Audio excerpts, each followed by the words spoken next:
दोस्तों, क्या आपको पता है कि महाभारत में किस योद्धा के रथ पर कौन से देवता का वास था? वैसे तो महाभारत काल में एक से बढ़कर एक पराक्रमी योद्धा थे, परंतु एक योद्धा को महारथी बनाने में एक विशेष रथ की भी आवश्यकता होती थी।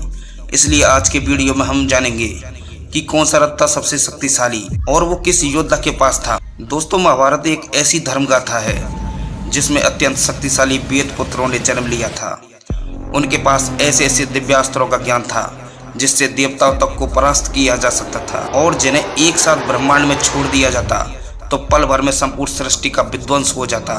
लेकिन ऐसा होना असंभव था, क्योंकि महाभारत काल में भगवान श्री कृष्ण जी भी थे, जिनके समक्ष कोई भी अस्त्र शस्त्र और समग्र विश्व को राख करने वाला पाशुपतास्त्र भी विफल था। जिन्होंने लाख हाथियों का बाल रखने वाले कंस का पल भर में वध कर दिया था और जिन्होंने कई सारे मायावी असुरों का भी वध किया था। परंतु इतनी शक्ति होने के बावजूद भी श्री कृष्ण जी इन योद्धाओं के रथ के कारण उन्हें क्षति नहीं पहुंचा सकते थे। तो कौन से थे वो योद्धा जिनके दिव्य रथ के कारण श्री कृष्ण अपने सुदर्शन चक्र से उनको क्षति नहीं पहुंचा सकते थे? सबसे पहले बात करते हैं पितामह भीष्म की। भीष्म के रथ में इतना बल था जिसे किसी भी प्रकार से नष्ट नहीं किया जा सकता था। उनके रथ में इतनी शक्ति थी, यदि भीष्म अपने रथ से नीचे उतरकर समर्पण न करते तो उनकी मृत्यु असंभव थी, क्योंकि उनके रथ में 6 प्रकार के अश्व थे। उनकी शक्तियों का अंदाजा इसी बात से लगा सकते हैं, जब वह अश्व चलते हैं तो धरती कांपने लगती थी। जिन घोड़ों की मात्र टक्कर से बड़ा हाथी गिर पड़ता था। भीष्म जी को यह रथ उनके पिता शांतनु जी ने वरदान स्वरूप दिया था। और जब महाभारत का युद्ध चल रहा था तब पितामह भीष्म जी ने अकेले ही पांडवों की आधी सेना का विध्वंस कर दिया था। जब पांडवों ने पितामह भीष्म जी के समक्ष हाथियों से निर्मित व्यूह की रचना की थी, लेकिन तब पितामह भीष्म जी ने बिना किसी अस्त्र का प्रयोग करके उस व्यूह को तोड़ दिया था।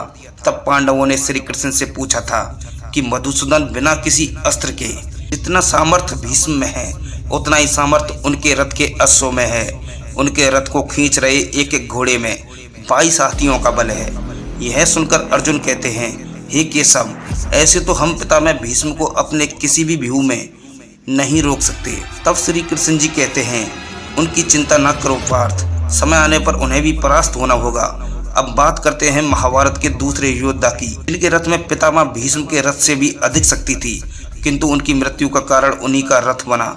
ऐसा महान योद्धा यदि चाहता तो वह समस्त सृष्टि को अपने अधीन कर सकता था, जिसने अर्जुन जैसे महाशक्तिशाली योद्धा, जिसने महादेव से युद्ध किया था, उसे भी भयभीत कर दिया था, और जिसके आगमन से कुरुक्षेत्र में मायावी शक्तियों का भी नाश हो गया, जो बड़े कुल का होते हुए भी नीच कुल का कहा गया। जी हाँ, हम बात कर रहे हैं अत्यंत शक्तिशाली सूर्य के समान अत्यंत तेजस्वी महारथी कर्ण की। महारथी कर्ण को कौन नहीं जानता। उनकी धनुर्विद्या की प्रशंसा स्वयं भगवान श्री कृष्ण ने की थी। उनके पास अमृत से निर्मित कवच कुंडल था, जिसे कोई भी दिव्यास्त्र नष्ट नहीं कर सकता था। इसलिए महाभारत शुरू होने से पहले भगवान श्री कृष्ण जी ने इंद्र से कहकर कर्ण से कवच कुंडल उतरवा लिए थे। उसके बाद सूर्यदेव भगवान श्री कृष्ण जी से कहते हैं, भगवान, ये बहुत बड़ा अन्याय है। तब श्री कृष्ण जी कहते हैं, हर कर्तव्य के पीछे एक उद्देश्य होता है, परंतु आज आपका कर्तव्य है अपने पुत्र को युद्ध से पहले हर पिता की तरह भेंट दें। तब सूर्यदेव ने कर्ण को अपना दिव्य रथ प्रदान किया, जो युद्ध के दूसरे प्रहर तक अत्यंत शक्तिशाली रहेगा, परंतु दूसरे प्रहर के बाद उसकी शक्ति विलुप्त हो जाएगी। इसी कारण कर्ण की मृत्यु दूसरे प्रहर में हुई थी। अब जानते हैं महाभारत के तीसरे मायावी रथ के बारे में, जिसके आगमन से स्वयं महाबलशाली भीम को भी झुकना पड़ा, जिसने अर्जुन के पिता इंद्र को देव असुर युद्ध में सहायता करी थी, जिसके पास देवों से ज्यादा भयानक शक्ति थी और जो इंद्र के घनिष्ठ मित्र थे। फिर क्यों अर्जुन ने उनके प्राण ले लिए? जी हाँ, हम बात कर रहे हैं असम के राजा भगदत्त की, जिसके पास इंद्र के हैरावत की तरह सबसे शक्तिशाली हाथी था। भगदत्त के हाथी का नाम सूत्र एक था, जिसके आगमन से सभी रथी महारथी भय से कांपने लगते थे। इसी कारण भगदत्त को अर्जुन ने मृत्यु के घाट उतार दिया था। अब जानते हैं महाभारत के सबसे शक्तिशाली रथ के बारे में, जो कोई और नहीं अर्जुन का ही रथ था। उनको यह दिव्य रथ अग्निदेव के कहने पर वरुण देव ने प्रदान किया था। उसकी शक्ति को और अधिक करने के लिए भगवान श्री कृष्ण जी ने महाबली हनुमान जी को पताका के रूप में रथ के ऊपर बिठाया था, और इसी कारण पूरे महाभारत में अर्जुन का ही रथ सर्वशक्तिशाली था, क्योंकि जिस रथ के सारथी स्वयं नारायण थे और ध्वज के रूप में हनुमान जी थे, उस रथ की शक्ति के आगे दूसरा रथ कैसे ठहर सकता था।